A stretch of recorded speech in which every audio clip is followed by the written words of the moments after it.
ஹெம்ஸ்டர் கம்போட்டரை daily சிப்பர் word இன்றைக்கி என்னென்னு சொல்லி தான் பார்க்க போகிறோம். இன்றைய வேர்டை பார்த்தீங்கன்னு சொன்னால் கேம் ஃபைண்டு சொல்கிற வேர்ட் தான். ஸோ அது எப்படி டைப் பண்ணணுன்னு சொன்னால் மேலே ஏர்ன் பவர்னு தானே, அந்த ஏர்ன் பவரை 3 தரம் டெப் பண்ணால் இந்த ஹெம்ஸ்டர் ரெட்டாக மாறிடும்.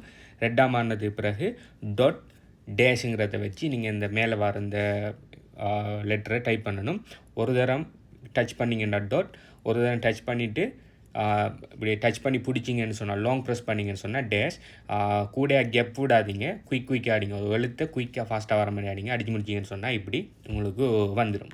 உங்களுக்கு இதில் 1 மில்லியன் காயின்ஸ் தருவாங்க. இந்த காயினை கலெக்ட் பண்ணுற மட்டும் இல்லை, இந்த காயினை கலெக்ட் பண்ணதுக்கு பிறகு நீங்கள் என்ன செய்யணும்னு சொன்னால் உள்ளுக்கு போய் இந்த கார்ட்ஸ் எல்லாம் அப்கிரேட் பண்ணி நீங்கள் ஏர்னிங் பவரை கூட்டணும். நீங்கள் எந்த அளவுக்கு உங்களோட ஏர்னிங் பவரை கூட்டுறீங்களோ அதுக்கேற்ற மாதிரி தான் ப்ராஃபிட் பவர், நீங்கள் எந்தளவுக்கு ப்ராஃபிட் பவரை கூட்டுறீங்களோ அதுக்கேற்ற மாதிரி தான் உங்களுக்கு நாளைக்கு ஏர்ட்ராப் இதில் லான்ச் பண்ணினா இன்கேஸ் உங்களுக்கு ஏர்ட்ராப் கிடைக்கிறதுக்கு சான்ஸ் இருக்குது. இப்போ நான் என்ன செய்கிறேன்னு பாருங்கள். நான் மைனிங்கிற டெப்புக்குள்ளே போய் கீழே இதில் வந்து நல்ல பெரிய அமௌண்ட் இருக்கிற இதுகளை கார்டுகளை நான் அப்டேட் பண்ணுறேன். ஸோ இப்படி அப்டேட் பண்ணுறது மூலம் நீங்கள் உங்களோட ஏர்னிங் பவரை கூட்டிக் கொள்ளலாம். ஓகே, இன்னும் நிறைய பேர்கிட்ட வந்து செய்கிறது கஷ்டமாக சொல்லுங்கள். நீங்கள் 2-3 ட்ரை பண்ணக்குள்ளே தான் வரும். நீங்கள் ஏர்ன் பவரை 3 தரம் டைப் பண்ணுங்கள்.